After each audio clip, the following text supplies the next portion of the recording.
Broadcasting from the business capital of the world, this is the Podcast Business News Network. Welcome back to the show. Happy New Year. We are joined by Keith Good once again here. He's our Reiki practitioner, energy healer, and owner of the company Good's Holistic Healing. Welcome back, Keith. How are you doing today? Doing well. Thank you for having me again, and welcome to all those viewers that we have out there today and listeners. Amazing. Well, he's on a journey. He's on a little bit of a move right now, which is pretty amazing. And as a healer, I mean, New Year's got to be, inspiring for someone like you, and I think for all of us. But tell us a little bit about what you do, Keith, if you don't mind. If there's new listeners today and viewers, I'd appreciate it. Sure. I am founder of Good's Holistic Healing, where I do Reiki, crystal Reiki, some chakra work, crystal work. I also do some shadow work starting probably in another month now. It's probably been delayed a month. We're going to go into that in the next video, exactly what shadow work is. Yeah. And then we also do meditation and spiritual entering. And you can always get a hold of me at goodsholistichealing.com. There's also at info@goodsholistichealing.com and at 406-272-6006.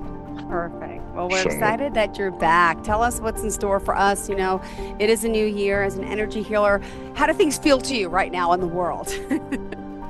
Oh, my. Well, there are changes coming. Okay.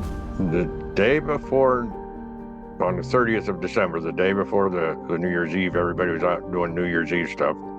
We had a new moon, and that new moons always mean new beginnings. Okay. And I do have a lady that I watch about the moons and the solstices and the eclipses and all that stuff. And she was saying that this new moon was called a black moon. And just as we usually have a blue moon, or at least usually once a year, a blue moon means two. It's the second of two full moons in a month. Okay. And a black moon is a second dark moon or new moon in a month. Ooh. So we've had two. In December we had two new moons. Wow. So the second one was on the 30th. But the real significance of the new moon this time was the fact that it is setting everybody up for the changes that are going to happen in 2025 and 2026. Just as the solstice set us up for the next 6 months from one solstice to the next, which the next solstice obviously is in June, because the solstices are the equinoxes are when the sun is equally, and the solstices are opposite that, or they're a quarter of a year off from that. So there's a lot of changes going to happen in the next little while, and it's time. What that tells us is that it's time for us to start thinking for ourselves, start making decisions on how we want to change ourselves, and as we spoke last time about changing ourselves holistically, not just physically. What we can do to ourselves to help raise a collective conscious, how to raise our own vibrations, and be able to make it through these changes, because some of these changes are not going to be pleasant. They will be after in the end, but in the meantime, these changes are going to get very confusing, very how do I want to put it? Very, very, in some ways dark, and we need to be aware of this, if nothing else, so that we know how to handle this. And it may not all happen in 1 year, but we're having a lot of worldwide changes. I mean, we have wars worldwide, we have hurricanes, cyclones, forest fires, earthquakes. All these things are part of the changes, are part of the changes that will make ourselves become higher vibrational Earth. Not just a higher vibrational person, but the entire Earth will go to a higher vibration. if we react collectively in the right manner. If we don't act collectively in the right manner, then there may be, we may have some other possibilities and probabilities that can happen. So it's up to us as people who are trying to raise our vibrations and are raising our vibrations. It's up to us to continue that, to bring about the best case scenarios. Got it. Ooh. Well, thank you for sharing all this. I'm a little nervous. I mean, but I know, part of life, right? These tragedies, in a sense, happen, whether it's a hurricane, earthquake, tsunamis. But you're saying that's going to help increase our vibrational energy. Could you just share how that works? Like, I'm fascinated by this, because there's, bad stuff, in a sense, that will come. It always does. But that does help us in the long run, in a sense. Is that what we're getting at? Absolutely. You have to have destruction before you can have construction. I never heard that. You gotta have destruction before you have... Wait, say it again? You have to have destruction before you can have construction or Got reconstruction. it. Sure. For instance, if they want to build a new street, they tear up the old street before they rebuild the new street. So they have destruction before reconstruction. You tear up the old blacktop, you set down a new road base, and so on and so forth. So part of the creativity is destroying. Just like a mechanic has to tear apart an engine before he can reconstruct it and fix it. So there's always, even in the most simplest ways, there's always destruction before reconstruction. A tree dies, and you think that it dies and that's all it does, but it doesn't. When a tree dies and falls in the forest, it starts decaying and feeding the other trees to create a new forest. So there's always destruction. It's part of the cycle of life. It's part of the cycle of creativity. It's part of the cycle of everything that happens universally, not just earthly. And so the earth is going in through changes. Now, most people don't believe or necessarily even consider that Gaia, or earth, can be or would be a sentient being. Okay. However, she probably is. She probably is. I believe that we should consider the fact that anything that was created is sentient. We only, as humans, look at things that are carbon-based as life. Okay. And who's to say that source created everything, all life, through carbon-based life? Ooh.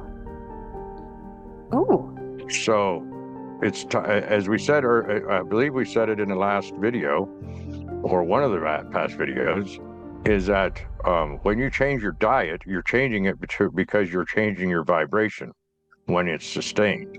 Mm-hmm. So you're usually going to a higher vibrational diet, which means oftentimes, very, very little, if any, red meats, dense meats. You're going more to chickens or poultry and fish, and you're going to a more vegetarian type diet. And people don't think that necessarily is. They don't even see it happening, I should say. They don't even see it happening because it's so subtle when they start doing it. They just sit down at dinner until one night and they say, "I'm having chicken." Mm-hmm. Or I'm gonna have beans for dinner for my protein because I don't really need all that heavy meats or whatever. Well, the reason some of this happens, or at least some of the experts say that it happens, is because the Earth Mother is changing vibration. So as she changes vibration, we have to change with her, or we're not going to be part of her. Well, then how do we, so Earth, but we got to take care of Earth Mother, and I hear we're not doing such a good job of that. And that's why she's fighting back, in a sense. That's why she's fighting back. She's sort of, my analogy is she's shaking off her fleas. She's getting rid of her parasites, the ones that don't want to take care of her, and the ones that are raising their vibrations are the ones that will be the ones that will help to clean her up and to honor her and to be part of the entire higher vibrational world. There's a lot of information on this, particularly through Dolores Cannon, who has no longer with us in this world, but she has a tremendous amount of information. She was I don't know how many people have seen or heard of her, but she was quite a hypnotist. She did a lot of past life regression hypnotism, and she had a lot of information on the new Earth versus the what we have today and how that's going to happen. So generally, we are trying as a collective to raise our vibrations and go into what we call the fifth dimension. And then we will no longer we'll be able to see maybe the third dimension, but we will no longer be acting in the third dimension. And that's where the changes are coming from. But again, there has to be destruction. You have to have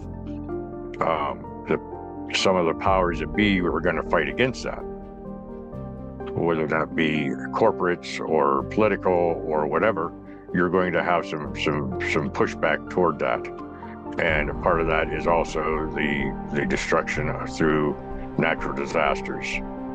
So we have to be aware that these things are going to happen. And we just have to look around and contemplate what's going on, meditate on what's going on, and be directed in the right way so that as we raise our collective conscious, we can also be part of the new Earth. And be part of it, because that's a universal situation. Anything that happens on Earth, which is all we ever concern ourselves with, we have to understand that affects the entire universe. It's like throwing a stone into a pond. It ripples out. So anything we do ripples out into the universe, and of course into the galaxy first, and then from the galaxy on out. Wow. So we have to be aware of all this. Eeks. All right. Wow. Okay. I want to talk about now the positive that comes out of this, right? Well, let me ask what you want to talk about. I know this show, we're kind of on the cuff. We're just going with the flow today, and it's been flowing. Where else, what is I love the Keith Good aspect of good, the good that's going to come out of all this. Well, the good that's going to come out of all this is that we're going to be one people. We're not going to have the conflicts that we have today. We're not going to have as many of the natural conflicts either, meaning the forest fires and so forth, the earthquakes and so forth. These will all be minimized. I mean, sure, anytime you have, it's like the Earth Mother rolling over in her sleep, and things are going to be shaken. But we're going to be back to a pristine Earth. We will be living out of true love, out of divine love, instead of out of created human love that we think is love. Everything will be done on a love-based system instead of being done on a controlling or power. The systems that only deal with the top down will be dealing from the bottom up. We won't have the pollution. We will know how to control the pollution. We will honor the mother. We will not only honor the Earth Mother in the fact of not raping her like I feel we are today with taking everything from her, but we will give back anytime she gives us something, we will give back to her. If nothing else, and it could be just as simple as a thank you and an honoring of her for producing that. I mean, she does produce everything for our life. We cannot live without her. Without her water, we can't live. Without the foods that she creates, that she lets us grow, we can't live. We can't live without anything she produces in this dimension, because we are part of that dimension. Our body is a third dimensional body. So we have to depend on her, but yet we do not honor her. And this will come when the changes are over. What will come will be the honoring of her, the thanking of her, the giving back to her.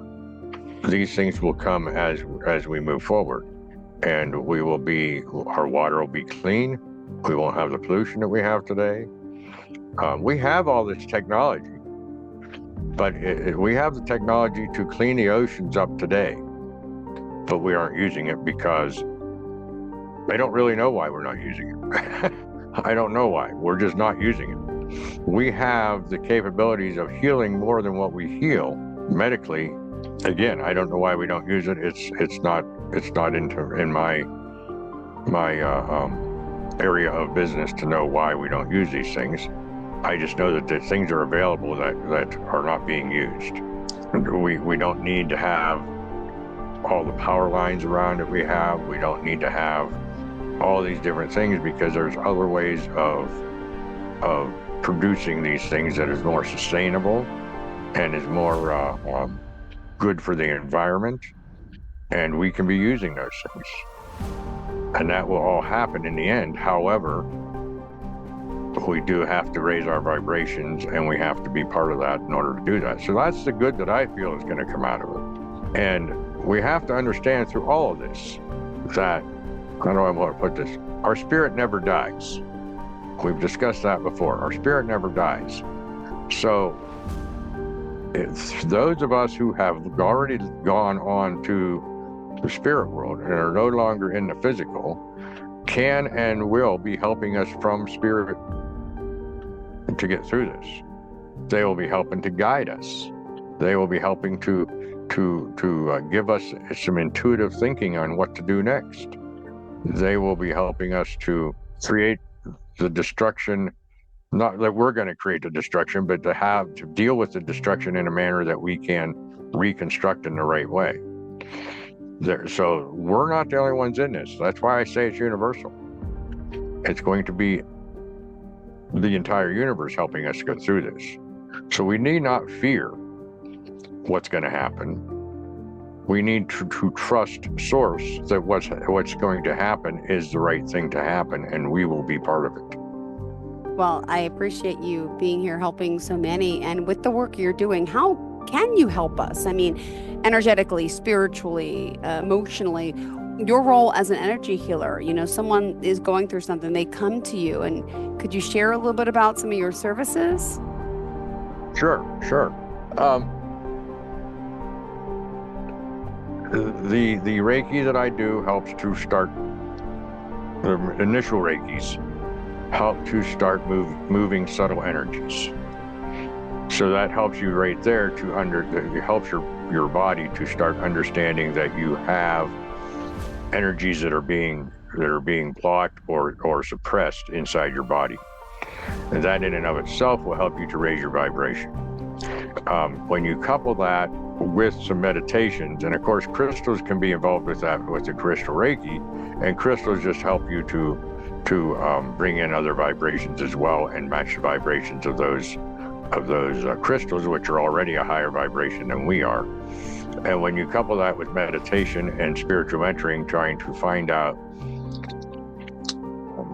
what your truth is, where you need to go, and what your path is, and what your passion is to help other people and to help this whole process move on, then through mentoring and meditation, that can be done. Mentoring, as I've said in the past, is pretty much for bringing in your own truth, finding out where you belong in all this. And as you move through this, it is an evolution of such, so that you evolve from the beginnings of the Reiki through the increasing of the energy, subtle energies. Then you can now start seeing your own intuition, and you can start having contact with your spirit guides or your spirit guardian angels or whomever it is out there that helps you to bring in, because some of them help to bring in, keeping in mind that you are spirit. So your spirit can talk to you as well through intuitions. And with those all together, then we can stop working with our head, as we spoke before, and taking it to our heart and living out of our heart and becoming one with the whole, one with the entire universe, instead of just trying to separate ourselves from everybody else. And I think that's where my services come in. My services can help you heal physically, but they are more what I try to do is to help you work in a holistic manner, specifically spiritually, because most of us are not in touch with spirit. We think we are in touch with spirit outside of ourselves, but we have to make sure that we're in touch with spirit inside of ourselves. And that's where the connection is. The connection to spirit is not through the mind, is not through the physical. The connection with spirit is through our spirit.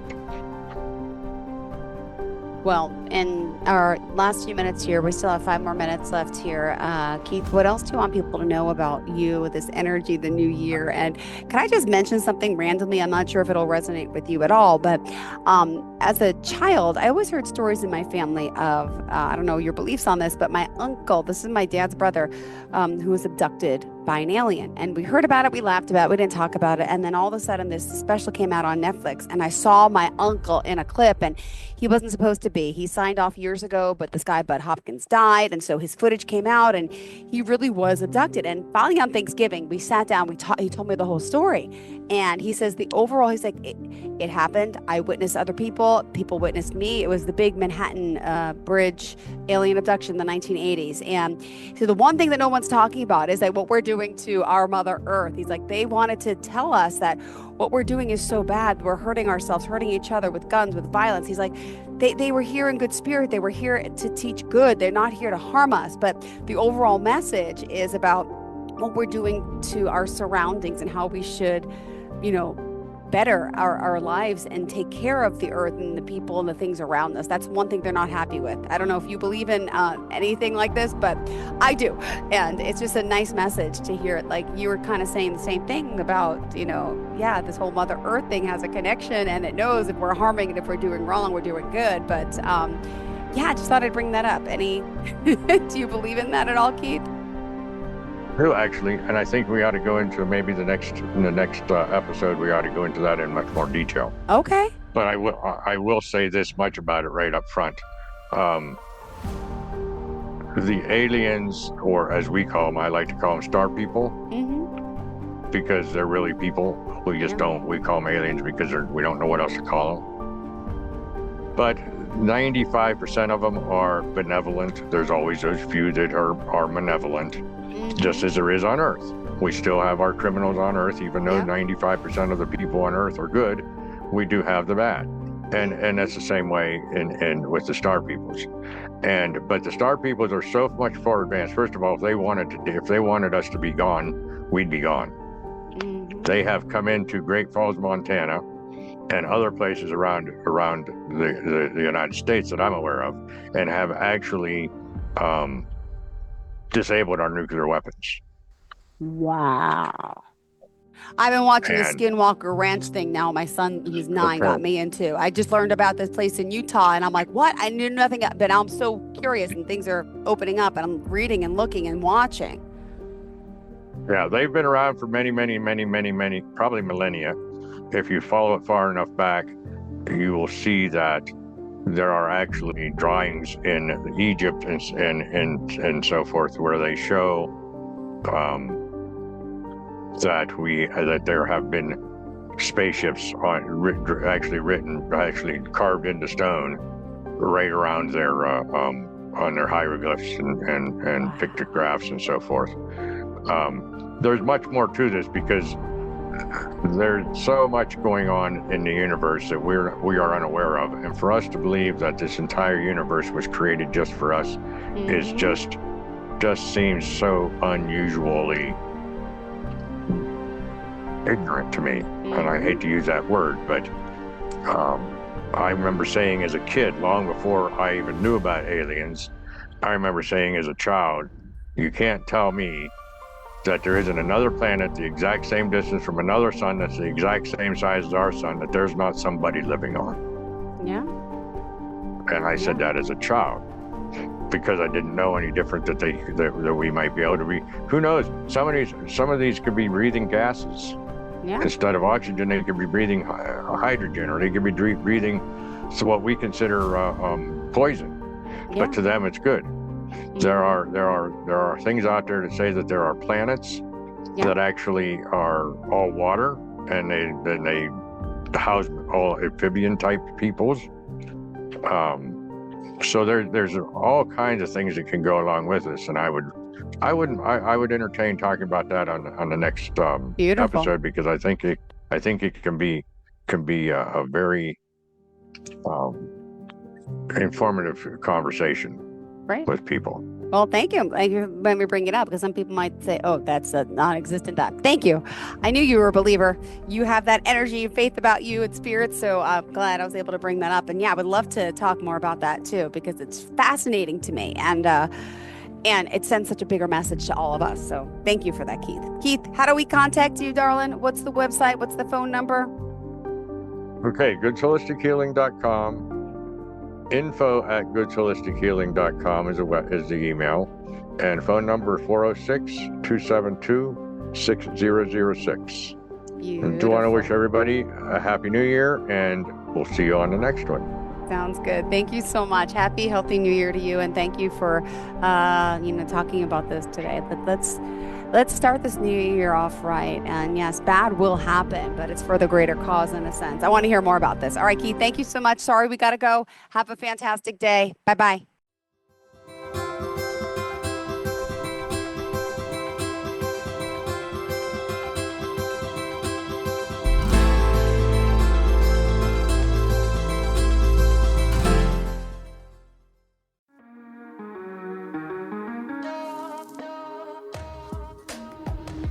Broadcasting from the business capital of the world, this is the Podcast Business News Network.